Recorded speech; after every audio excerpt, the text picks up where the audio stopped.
Muy buenas noches y bienvenidos a la tertulia de la 8, viernes 7 de octubre. Arrancamos para hablar, como cada viernes, de temas de actualidad, para intercambiar opiniones. Lo vamos a hacer con nuestros tertulianos. Les voy a presentar a continuación. En primer lugar, damos ya la bienvenida a Fernando Hermoso. Fernando, buenas noches. Buenas noches, Laura. Que le veo más delgado. Yo creo que no. Sí, le he comentado antes el maquillaje, sí, que le veía un poquito más delgado. Yo creo que peso igual o ligeramente más que hace unos meses, sí. Las apariencias engañan. Pero en todo caso, ya te invitaré a una cerveza. Igual es la camisa, no lo sé. También puede ser. Yo muchas veces la ropa también, ¿verdad? Bueno, Concha Lovejón, que la veo muy guapa, muy buenas noches. No he acertado con Fernando. No. Bueno. Y completa la tertulia, Urbano Revilla, muy buenas noches y bienvenido también. Gracias, Laura. Buenas ¿Qué tal? noches. ¿Cómo estás? Bien. ¿Con Bien. ganas de debatir, de intercambiar Sí, opiniones? como no, claro, encantado. Sí, sí. Bueno, lo que podamos. Además, con temas de actualidad, algunos de ellos que son muy polémicos. Claro. Vamos ya con nuestro sumario.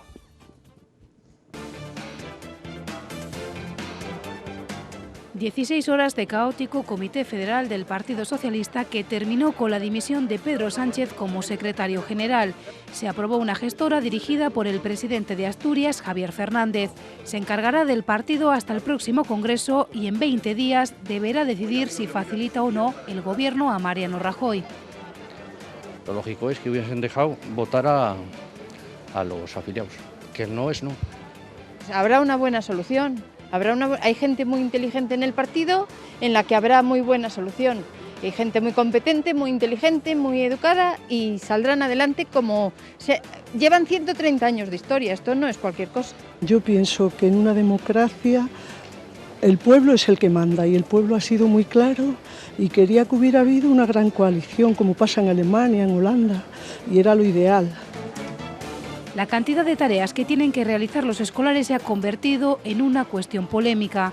El debate ha llegado hasta la Consejería de Educación, donde se están tratando de consensuar unas pautas comunes a todos los centros de la región.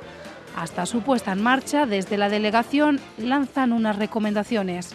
Yo recuerdo cuando yo era joven, estudiaba por las tardes, o sea, independientemente del colegio donde iba, con el fin de estar un poco más documentado y tener más información, iba a clase particular 2 horas todos los días, ¿no? Sí que es cierto que la sociedad ha cambiado, las mujeres trabajan, los hombres tienen menos tiempo y el problema es que cómo las madres pueden acompañar a los hijos para que hagan los deberes. Reconozco que es complicado, pero a la vez entiendo de que es beneficioso.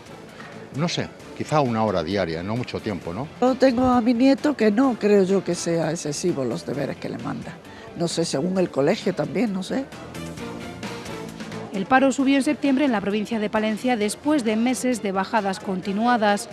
Hay 243 personas más inscritas en las listas del ECIL, aunque en el cómputo anual la estadística sigue siendo positiva. Pues yo ahora mismo tengo la suerte que trabajo, aprobé una oposición, estoy trabajando, pero sí, a mis compañeras les afecta bastante, sí. Tengo compañeras que entran y salen continuamente del trabajo, sí. Con contratos cortos, contratos precarios, digamos, pero bueno. Tengo una hija que está en el paro que lleva ya 4 años y no encuentra nada. Estos contratos basura que sacaron y esta forma de contratar a la carta para beneficiar siempre a los mismos perjudica también siempre a los mismos, a los de abajo. La situación es mala, sí. Hay bastante paro y vamos, yo lo veo con mal futuro de arreglarse. Fue sin duda uno de los días más largos para el Partido Socialista. El Comité Federal resultó ser un caos que terminó con la dimisión de Pedro Sánchez. Ahora una gestora dirigida por el presidente de Asturias, por Javier Fernández, tiene que tomar las decisiones. Vamos a recordar la información y lo comentamos con los tertulianos. De madrugada y tras 16 horas de un comité federal caótico y bochornoso.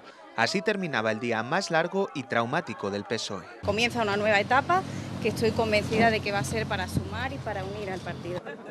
Acababa de aprobarse la gestora que dirigirá el partido hasta el próximo Congreso Federal. Está presidida por el asturiano Javier Fernández. La integran 11 miembros, 2 de ellos de la confianza de Susana Díaz. Adelante y a trabajar. Un día largo, pero de aquí salimos bien. Unas horas antes, el enfrentamiento que ha roto el PSOE se dirimía en una votación a mano alzada. 132-107. Con ese resultado perdía la propuesta de Pedro Sánchez, que apostaba por un Congreso Exprés que diera la voz a los militantes. Desgraciadamente, el resultado de la votación ha sido adverso a la propuesta que ha hecho la Comisión Ejecutiva Federal y, en consecuencia, como avisé y advertí ayer, si no prosperaba mi petición, mi propuesta, la propuesta de la Comisión Ejecutiva Federal, pues lógicamente yo no podía administrar una decisión que no compartía. Caía finalmente lo que quedaba de ejecutiva tras las 17 dimisiones del miércoles.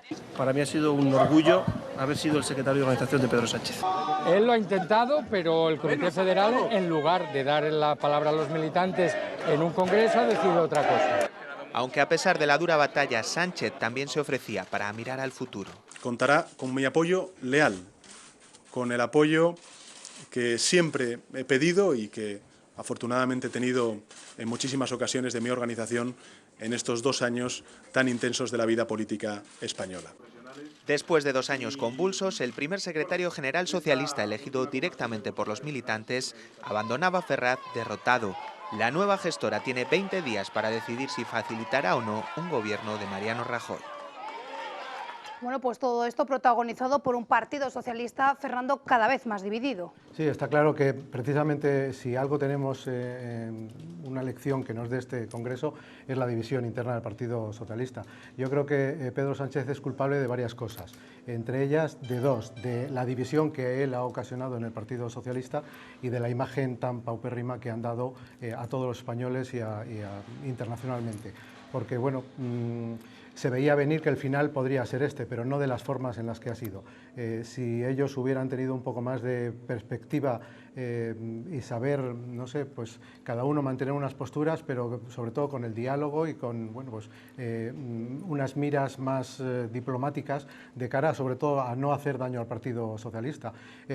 Yo creo que Pedro Sánchez se enquistó en un posicionamiento en el momento en que el Partido Popular no le otorgó la abstención para que él fuera presidente. En ese momento yo creo que su único objetivo era torpedear por activa y por pasiva al Partido Popular para evitar que Mariano Rajoy llegara a ser presidente. No con mi apoyo, se enquistó el no, no y no, y al final ese no yo creo que es el que le ha derrotado a él y ha provocado un cisma dentro del Partido Socialista, yo no voy a decir que insalvable, pero a un corto plazo muy doloroso. Concha. Bueno, yo disiento un poco, no creo que él sea el único culpable de haber culpables, ¿no? Que los hay, seguro. A mí me parece que no lo han hecho bien. Con todos mis respetos, porque claro, yo no soy militante de ese partido y no sé cómo se gestionan esos conflictos, pero entiendo que esa dimisión inicial de la Ejecutiva no ha sido muy oportuna, tendría que haber tenido un carácter más interno y claro, una vez provocado ese cisma que dice Fernando, pues ya el río se desborda, ¿no? A mí me parece que se han hecho un flaco favor a ellos mismos.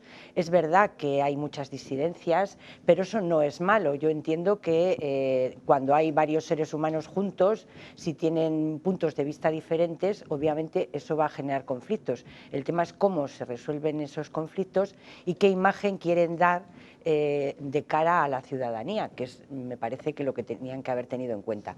Yo entiendo que hay muchos intereses, que hay personas, sobre todo los varones, que no quieren dejar el poder y a lo mejor es hora de que se retiren. Es mi humilde opinión, como digo, que no soy militante de ese partido y a veces da un poco de vergüenza hacer estas afirmaciones, ¿no?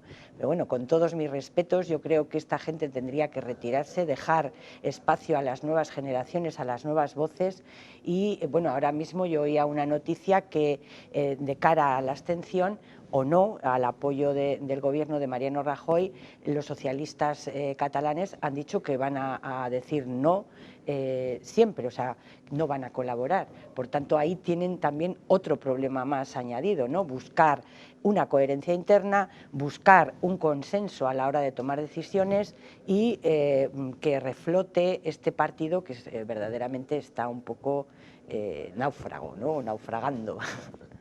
Urbano. Es que no sé qué más añadir. Yo me parece... Sí, dime. A mí me parece terrible lo que ha pasado, me parece terrible. El espectáculo, yo tampoco me quiero meter, ni solo faltaba, ¿no? No les voy a decir lo que tienen que hacer. Sí que es verdad que desde fuera se podía ver a lo mejor venir una situación. Es muy complicado, ¿eh? Yo estoy seguro que es complicadísimo. Que haya corrientes de opinión y que haya discrepancias es lógico. Y es bueno, además. Pero claro, hay que saber dialogar, llegar a acuerdos, poner cosas en común. Seguro que hay muchas más cosas que les unen de las que las separan, como es lógico, ¿no? Porque ahí hay una ideología.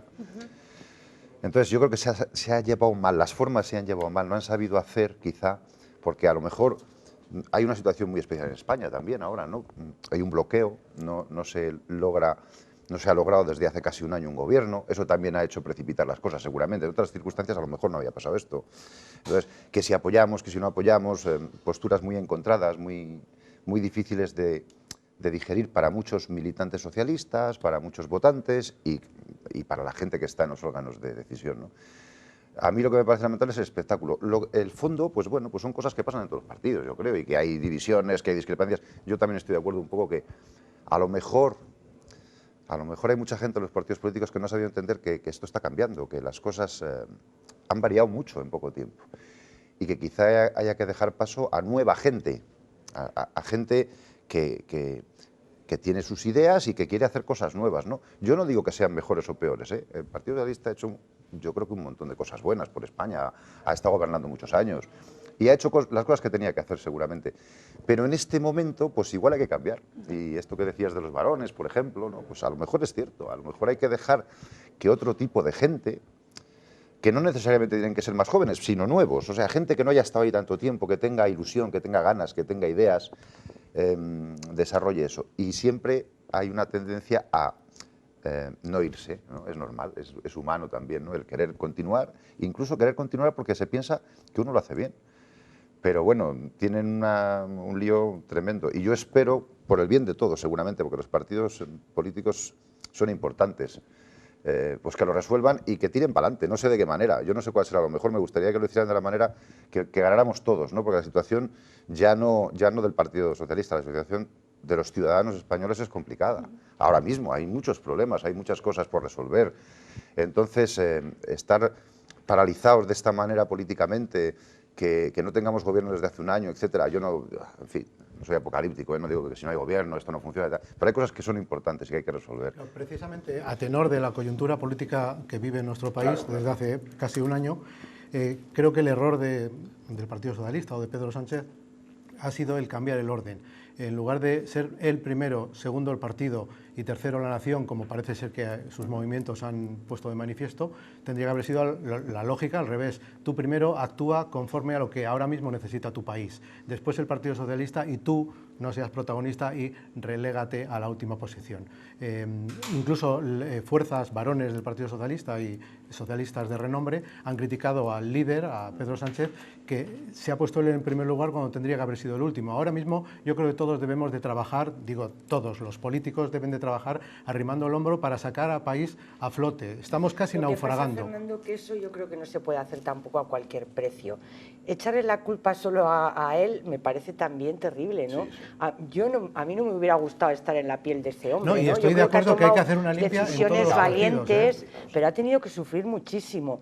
Y luego es muy complejo el tema de la coherencia ideológica que ellos defienden, ¿no? Entonces, bueno, también eso es respetable. No creo que la solución que solucione este país pase solo por la actitud del Partido Socialista. Yo creo que hay muchas cosas sobre la mesa y que hay que nombrarlas a todas. Estoy de acuerdo, además que tengo para todos, porque incluso el posicionamiento de Mariano Rajoy en cuanto ha visto la dificultad por la que atraviesa el Partido Socialista dirá, órdago a la grande. Ahora mismo soy yo el que pongo condiciones. Hombre, me parece cuando a lo mejor tenía bochornoso. que estar callado, porque claro, bueno, a mí me da muchísima vergüenza lo que están diciendo respecto al caso Gürtel, por exacto, ejemplo. Aparte, dicen, habría no que hacer una queremos limpia, que se nos juzgue, pero bueno, sí, ¿de qué estamos hablando? Totalmente entonces, de acuerdo. Claro, darle el gobierno a un presidente, cheque en blanco, claro que no. En esas condiciones yo no creo tampoco, de verdad, a mí... Yo también entiendo que ha tenido que ser muy complicado para Pedro Sánchez, que a mí me parece que ha sido coherente. A mí me parece que él, aparentemente, lo que se ve desde fuera, él ha sido coherente con su pensamiento, con su forma de hacer las cosas. ¿Que eso sea lo más conveniente en este momento? Pues no lo sé. A lo mejor sí o a lo mejor no. Pero él ha intentado ser coherente y efectivamente, desde el razonamiento del Partido Socialista, es muy difícil dar al gobierno al PP. Eso hay que comprenderlo, ¿no? Muy difícil. Que a lo mejor la coyuntura política en este momento en España lo necesita, digamos que necesita un gobierno, no el color del gobierno, pues también puede ser. Entonces, claro, estás ahí, ¿y qué haces? Y luego en tu propio partido tienes corrientes, ¿no? Y unos sí quieren, no es que quieran, sino que creen que es lo que hay que hacer, y otros dicen que de ninguna manera se va a consentir que, bueno, pues estar ahí en el medio, en la soledad, a esa altura, ¿no? Tiene que ser muy complicado. Entonces, no sé, yo tampoco creo que sea culpa de Pedro Sánchez, ni mucho menos, ni mucho menos. Él tiene sus culpas, como todos, pero la culpa es pues de mucha gente, supongo, del Partido Socialista para haber llegado a esta situación. Y luego, insisto, la situación actual en España es rara, es complicada, es nueva. Nunca había pasado esto, por lo menos, bueno, nunca, no sé si nunca, en los últimos años, ¿no? Entonces, yo creo que en todos los partidos políticos están ahí a ver cómo sobrellevamos esto, ¿no? A ver cómo podemos tirar adelante sin hacer mal, intentando hacer el bien para España, como yo entiendo que todo el mundo quiere hacer eso, en principio. Y en un país que sigue en crisis, no lo olvidemos, que hay muchísima gente que está viviendo unas condiciones terribles. El tema del paro, que es uno de los temas que vamos a abordar, estos son temas muy preocupantes. O sea, ya no es, pues yo gano yo y yo mando, sino yo me pongo al servicio de la ciudadanía para resolver los problemas que nos están preocupando. ¿Qué debería pasar ahora, Fernando? Rápidamente. Los siguientes pasos, bueno, a mí me parece acertado lo que la gestora quiere hacer. Exacto, yo creo que de momento el error tengo para todos, pero el error de Pedro Sánchez es que es cierto que no es solo culpa suya, pero es que no ha dado el mínimo intento de negociar algo, un gobierno de salvación, aunque luego no coincidiera, es que ni se ha querido sentar a negociar. Pero bueno, lo que hay que hacer ahora, yo creo que de momento es sacar al país al flote, porque es cierto que se está revirtiendo la tendencia de la economía, hay crisis, parece que empezábamos a ver brotes verdes, ya los brotes están empezando a marchitar, porque los indicadores económicos están empezando a decir que la crisis puede sufrir un nuevo frenazo. Entonces, ¿qué es lo que hacemos? De momento vamos a salvar el país, incluso no es descabellado pensar un gobierno de concentración, es decir, vamos a ponernos de acuerdo en temas como sanidad, educación, los temas fuertes, los pilares fuertes de una nación. Vamos a hacer un gobierno para 1 o 2 años y luego, cuando la situación sea otra, radicalmente diferente, vamos a plantear unas elecciones a ver quién gana. Pero es que no ha habido... Aquí sí que reconozco el esfuerzo de Ciudadanos, que ha dicho, bueno, pues vamos a intentar negociar con una banda, con otra banda, intentar sacar al país adelante, haciendo un poco todo ese esfuerzo, porque si algo criticamos los ciudadanos a los políticos es que no les hemos visto ceder en nada, ni siquiera en lo mínimo. Es decir, vamos a ceder nosotros, que los ciudadanos creo que no somos tontos, y vamos a valorar quién ha cedido para sacar el país adelante. Entonces, creo que esto es lo que ha faltado. Vamos a ver si a partir de ahora se negocia tema a tema, como dice Simeone, día a día. Vamos a negociar día a día, ¿no? Yo en enero, creo, en una tertulia ya dije que a mí me parecía que aquel era el momento, para hacer un gran pacto, para, en fin, cambiar el chip. Sí que es verdad que es muy complicado, pero fíjate, y creo que hemos perdido una oportunidad de hacer un gran pacto en diciembre. Yo creo que hemos perdido una oportunidad de ver qué pasa. Sin paralizar el país un año, vamos a hacer un pacto, vamos a tomar decisiones conjuntamente, vamos a llegar a acuerdos. Eso tenemos que aprenderlo en España. Quizá todavía no estamos acostumbrados. Yo creo que son buenos los pactos. El ceder, todo el mundo tendrá que hacer un poco, claro, pero todo el mundo también aportará algo. Y desde mi punto de vista está claro que en ninguna corriente de opinión todo está mal o todo está bien. Eso, vamos, es evidente. Hay gente que tiene ideas desde cualquier lugar del espectro político que son buenas y que quizá necesiten matices de otro lado, yo qué sé. Yo creo que hemos perdido una oportunidad en ese momento, no digo que ahora no haya que hacerlo, pero entonces para mí, no sé, me parecía que era el momento oportuno de poder hacer eso, de poder llegar a un acuerdo sin que nadie tuviera la mayoría para machacar a nadie, sino para decir, sí, vale, tú quieres hacer esto, pero mira, yo te matizo por aquí y ceder. Aprender, los políticos españoles tienen que aprender a llegar a acuerdos, igual que los ciudadanos lo hacemos todos los días. En la línea que decía antes Fernando, ojalá nuestros políticos fueran capaces de no tocar los pilares básicos, como hacen en otros lugares del mundo, que son la sanidad, que es la educación, que es el bienestar público. Ojalá que eso no fuera moneda de cambio. A mí me parece que así sí que podríamos hablar, y podríamos avanzar más deprisa. Yo creo que, no sé, no creo estar muy equivocado, yo creo que esos pilares básicos del Estado social, no creo que haya nadie ahora mismo que quiera machacarlo, que quizá quieran matizar. Sí, que lo han hecho bastante bien machacándolo. Sí, pero me refiero que nadie se va a atrever a decir a la cara a nadie, yo creo, lo que dices tú, la educación, la sanidad, los servicios sociales, las infraestructuras que son fundamentales para que un país funcione, todo eso tiene que estar muy claro, con matices, porque no tiene por qué haber una visión unitaria de las cosas, ¿no? Pero claro, es fundamental. Sí, pero eso en esencia no se toca, gobierne quien gobierne. Efectivamente, Ojalá estoy de acuerdo. maduremos no se tanto... Mejora, no se toca, claro, no, se mejora, todo eso se puede mejorar. Y eso, por eso digo que era una oportunidad desde diversos puntos de vista para poder mejorarlo, ¿no? Para poder matizarlo. Y ojalá que se haga. Vamos a seguir avanzando porque ante esta situación parece lógico que siga aumentando la preocupación de los españoles por la falta de gobierno. Es ya la quinta preocupación de los españoles cuando se cumplen 9 meses con un ejecutivo en funciones. Nos lo dice el CIS, completan el ranking el paro en primer lugar, seguido de la corrupción, los políticos y los problemas económicos en cuarta posición. Esas son las principales preocupaciones urbanas de los españoles en estos momentos. Bueno, pues parece algo lógico lo que dice el CIS. Pues yo creo que, hombre, ante esta situación, si lo han dicho los españoles es que es lo que les preocupa, como es lógico. Y además, el estado de preocupaciones coincide con el conjunto de los españoles urbanos. Cómo no, por supuesto. El paro nos lleva preocupando ya años y años y años, ¿no? Por desgracia. Últimamente nos empiezan a preocupar los políticos desde hace unos años. Y claro, la falta de gobierno, pues mira, a mí me parece que, por ejemplo, ¿no? Ahora mismo es fundamental que hagamos un presupuesto, porque hay muchas cosas que dependen de ese presupuesto, ¿no? El dinero público que se hace, yo qué sé, para hacer carreteras, hospitales, colegios, bueno, todas las infraestructuras, ¿no? Gasoductos, oleoductos, ahí trabaja mucha gente. Entonces, se están paralizando cosas que son fundamentales ya no para el bienestar común, que lo son, sino para que haya más trabajo, para que la gente esté trabajando. Entonces, me parece fundamental. Sí, por eso, claro, como no va a estar la gente preocupada porque no hay gobierno. Aparte que luego hay otra cosa, que es que no será verdad, pero la imagen que recibimos la gente que estamos pues viendo la tele o el periódico, es que parece que se están riendo de nosotros en algunas ocasiones, ¿no? Parece como que no importa. Sí importa, ¿cómo no va a importar? Ah, bueno, sí, esto da igual, que haya un gobierno que no, esto sigue funcionando. No, porque entonces lo que tendríamos que hacer es que no hubiera gobierno nunca. Si fuera verdad eso, no. Si eso fuera verdad. ¿Coinciden sus preocupaciones con el conjunto de los españoles? ¿Añadiría alguna más? Bueno, me preocupan muchas cosas, pero esas también me preocupan. Yo creo que están muy bien clasificadas.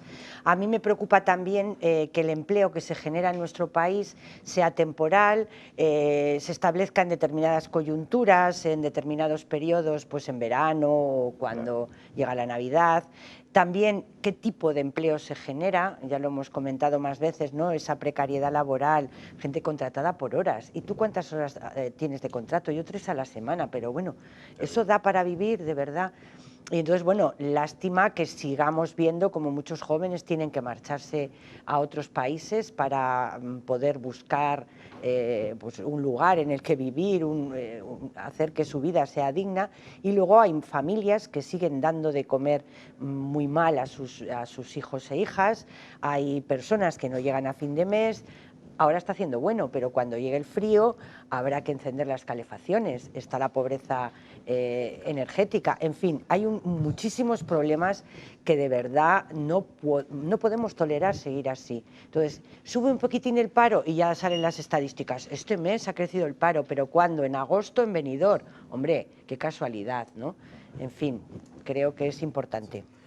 A mí, en principio, hay un elemento que me provoca satisfacción, que es que históricamente, desde hace algunos años, uno de los principales problemas era el terrorismo. Afortunadamente, ya no aparece entre los 5 primeros. Pero llama la atención cómo de los 5 primeros, 3 están directamente relacionados con los políticos, con la clase política, salvo la economía y el paro, que bueno, no están directamente relacionados con ellos, que también depende de su gestión. Exacto, pero influyen otra serie de elementos. Pero directos es que tenemos rechazo, nos preocupa la clase política, nos preocupa la corrupción política y nos preocupa no sé qué otro dato es. De los 5 primeros hay...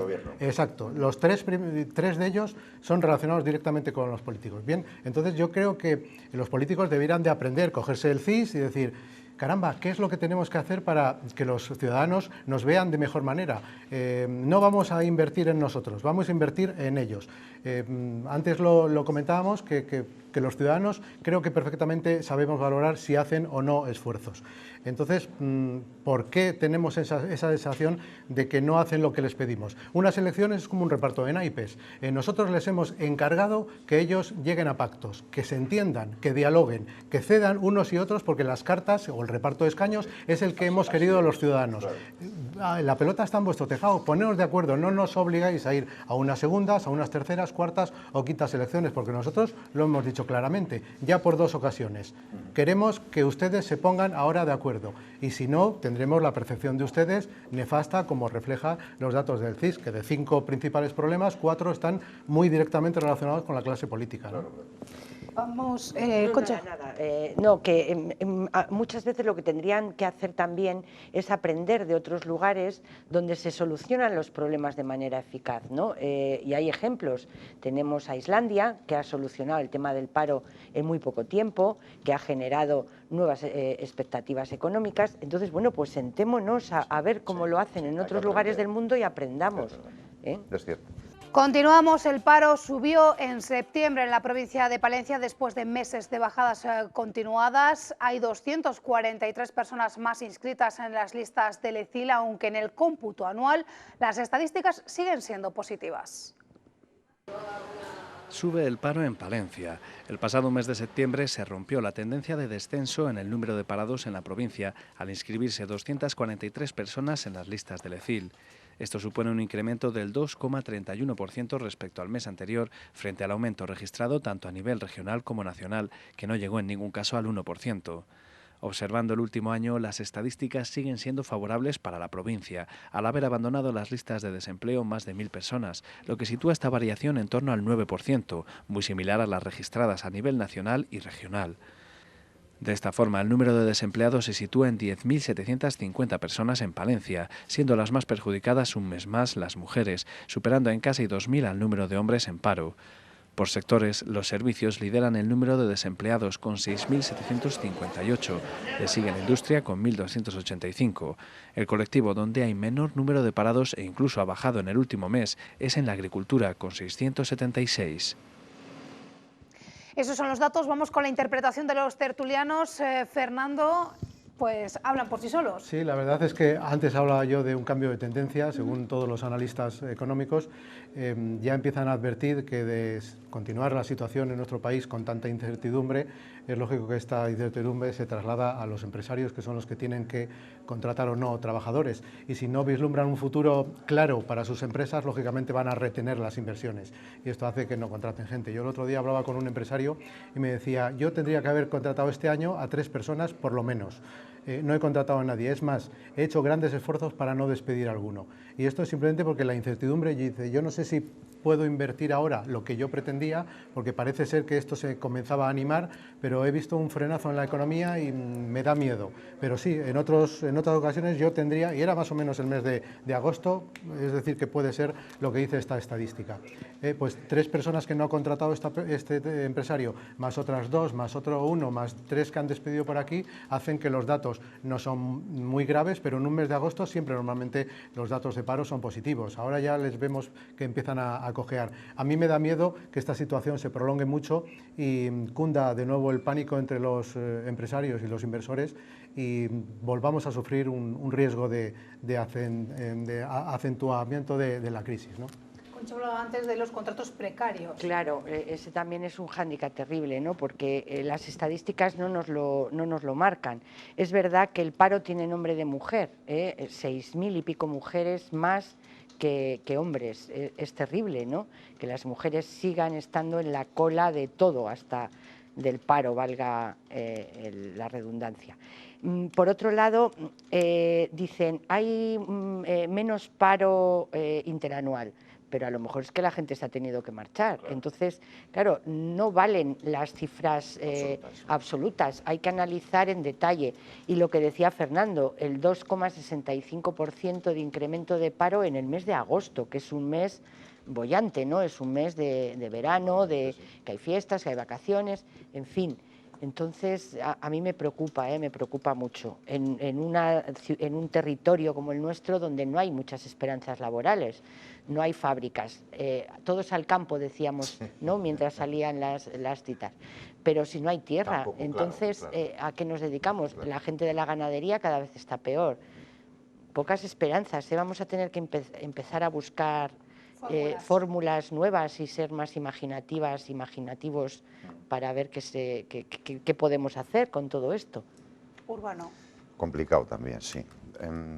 A mí, fíjate, me da más rabia que la cifra esta. Lo que dices tiene mucha razón. En Palencia llevamos muchos años siendo los mismos.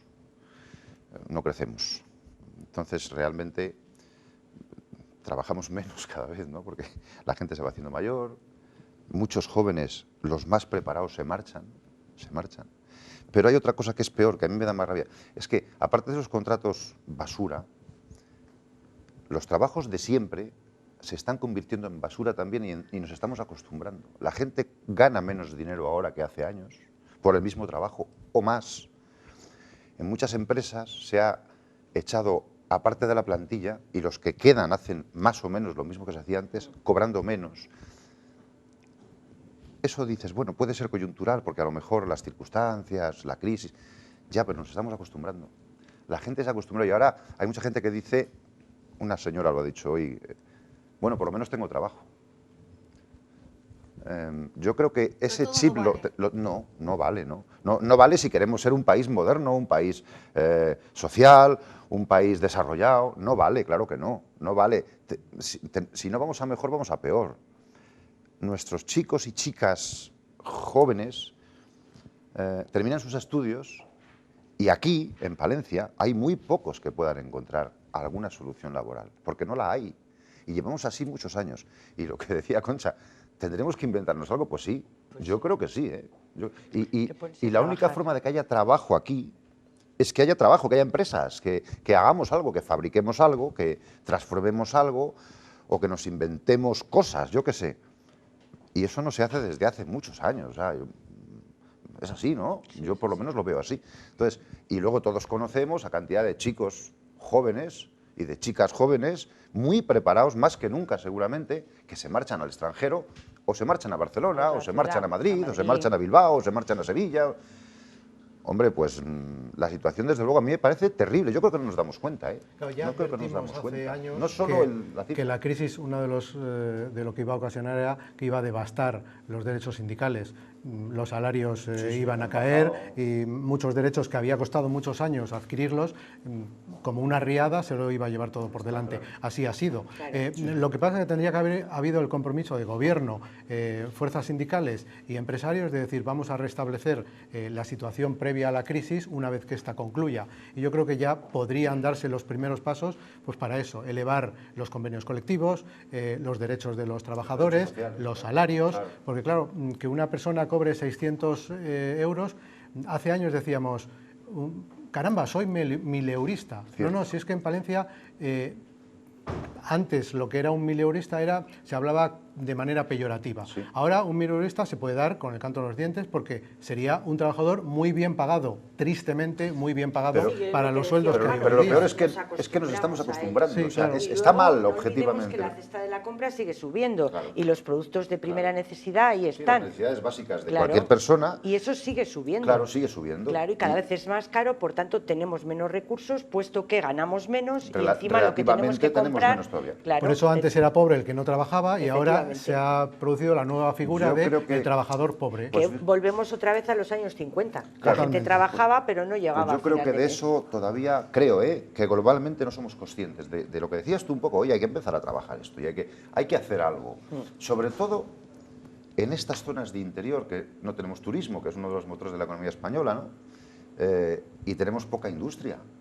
En las zonas de interior, en Castilla y León, en Castilla-La Mancha, en Extremadura, porque la costa, bueno, se va salvando más o menos, ¿no? Yo creo de alguna manera hay más trabajo, hay más posibilidades, hay más intercambio de todo tipo, incluido el cultural, pero aquí en el interior yo vengo observando ya muchos años que nos vamos quedando. Es que es más, el hartazgo que tenemos todos se ha trasladado incluso hasta los propios trabajadores. Antes era frecuente ver por Palencia caceroladas en la fábrica de armas, los trabajadores que salían a protestar, gritaban.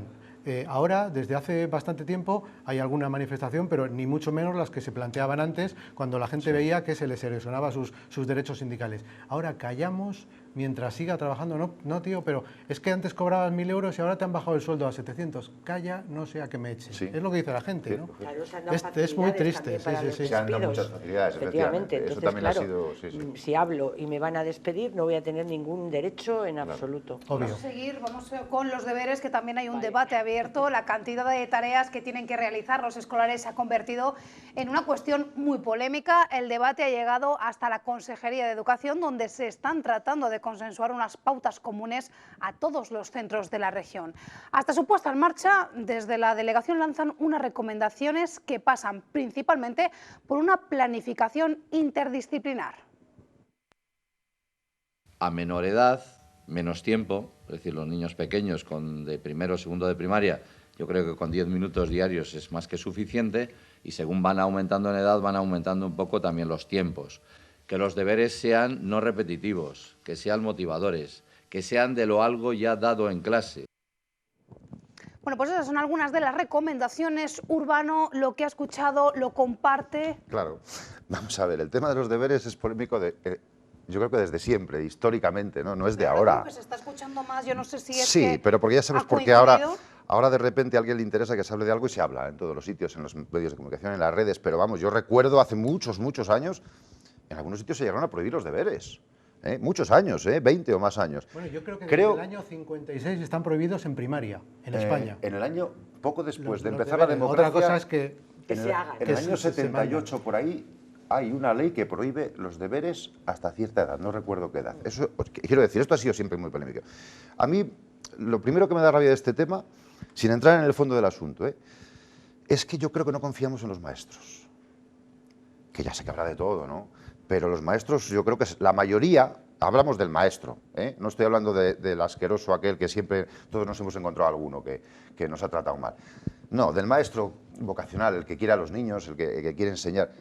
Yo creo que él sabe bastante más que nosotros de los deberes que tiene que poner a un niño, pienso yo. Y luego aquello de que cada maestrillo tiene su librillo, y luego aquello de son muchos o son pocos. Bueno, pues yo he oído esto tantas veces del mismo tipo de deber a una madre o a una abuela, decir, uy, a mi nieto le ponen muchísimos deberes, y el mismo, decir, el mío no hace nada, es que no le mandan nada para casa. Entonces esto, sí, me parece tan subjetivo y tan relativo, pero sobre todo quiero hacer hincapié en eso, en que los maestros, dice que tienen que ser proporcionales a la edad. Claro, hombre, pero eso ya se está haciendo. Deberes que no sean repetitivos, de materias todas en clase. Y que sí me parece interesante lo de la coordinación, que ya se hace en muchos centros, por cierto, ya se hace. Quiero decir que tampoco se lanza ahí un tema, y a mí me parece que nos estamos metiendo con un colectivo al que yo tengo mucho aprecio, que es el de la educación, porque me parece muy difícil.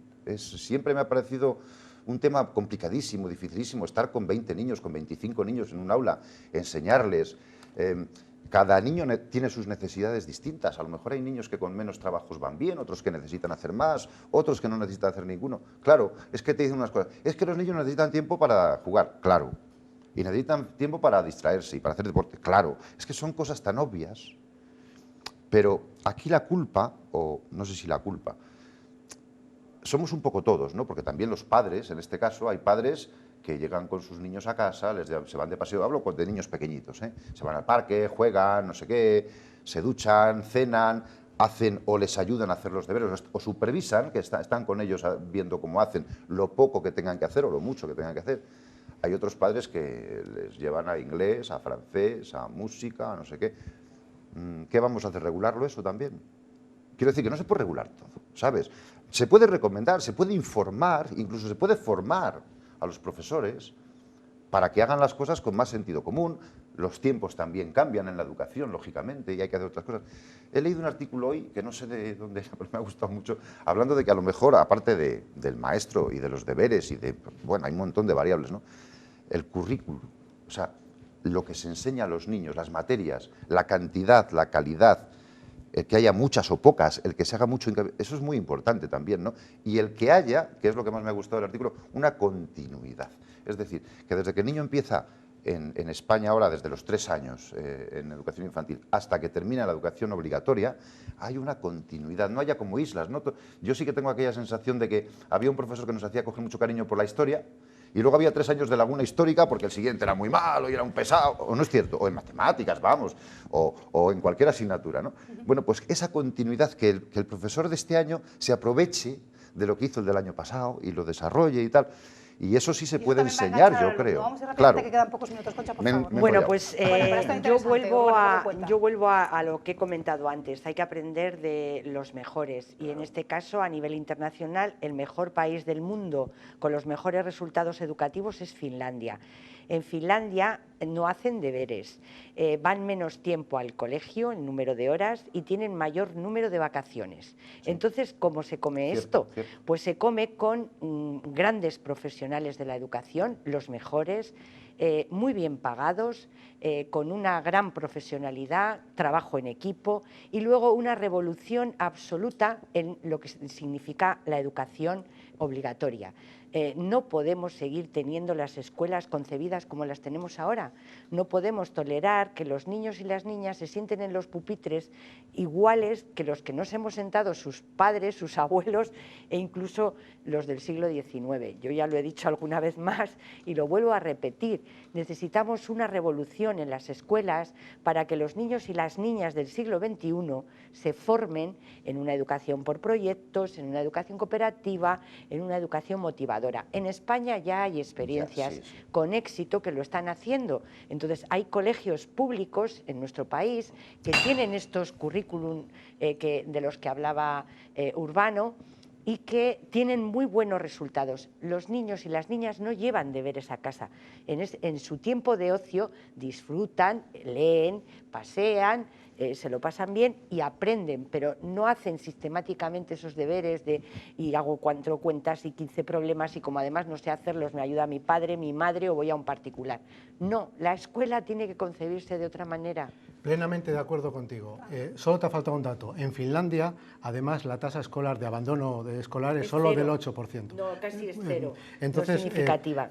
Pero y no hay fracaso escolar, y no hay repetidores, nadie repite curso. Pero aprendamos Finlandia de ellos.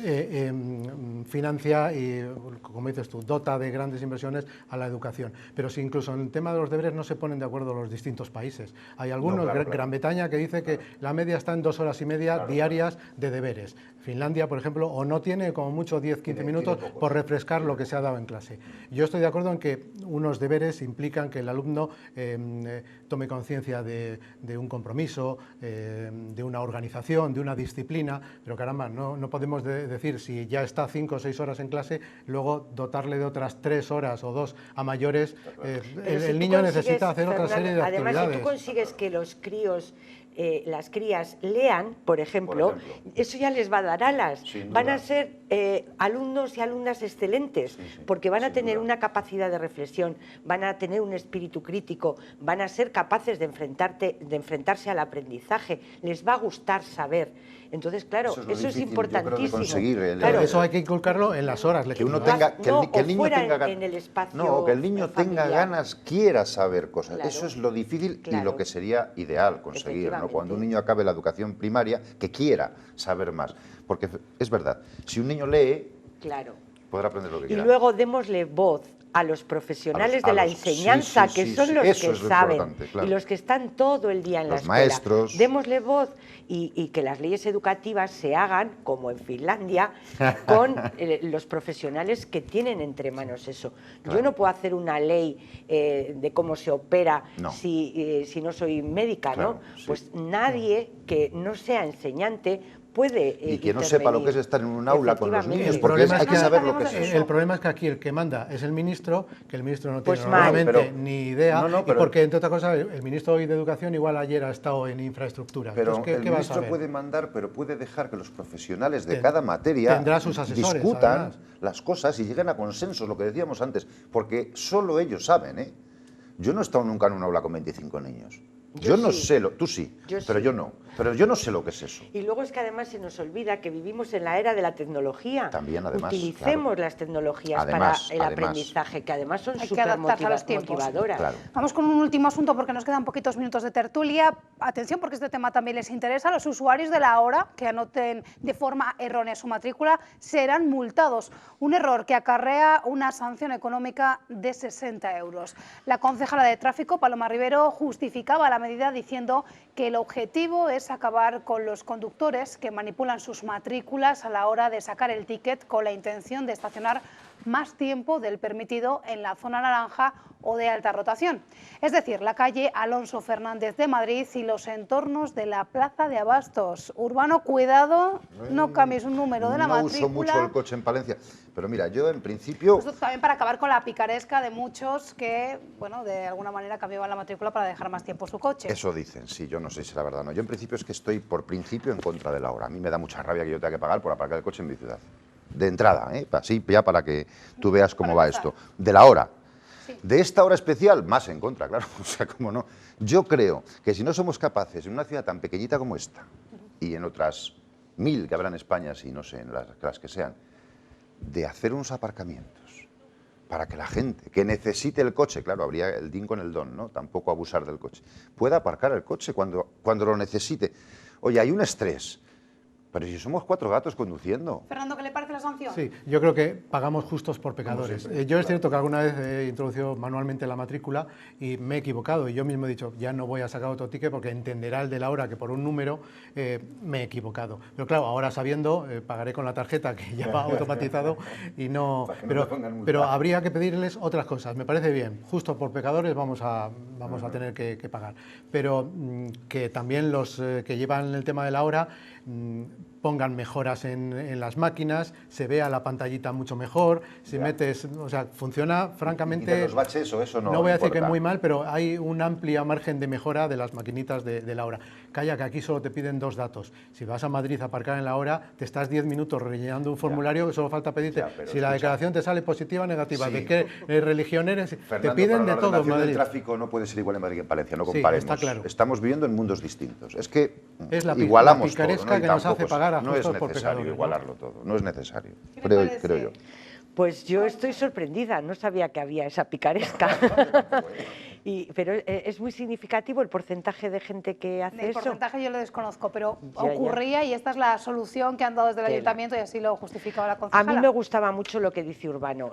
Tendríamos que pensar en una ciudad como Palencia si de verdad necesitamos mover el coche o es mejor dejarlo en el garaje o buscar otras alternativas, el transporte público, porque sería encantador que en nuestro casco histórico no hubiera tráfico y solo el tráfico, pues eso, imprescindible, el necesario, pero que la gente se piense 2 veces si merece la pena ir de San Telmo a los Jardinillos en coche. De punta a punta de Palencia, claro, hay 4 kilómetros. Si no se tarda nada y además es hasta un placer. Es un placer. Hacen que tengan mucho cuidado cuando aparquen de la hora. Sí, porque son 60 euros. ¿no? Son 60 euros. Es Esa dinero, es la multa. Es dinero. Mucha pasta, Sí. Mucha pasta. Para Bueno, que pues nada, a sacar menos el coche todavía y a no aparcar en esas zonas. Y bueno, y luego a tener cuidado con el número de la matrícula, porque a lo mejor se han equivocado. Que el que aparque lo haga correctamente siguiendo las normas.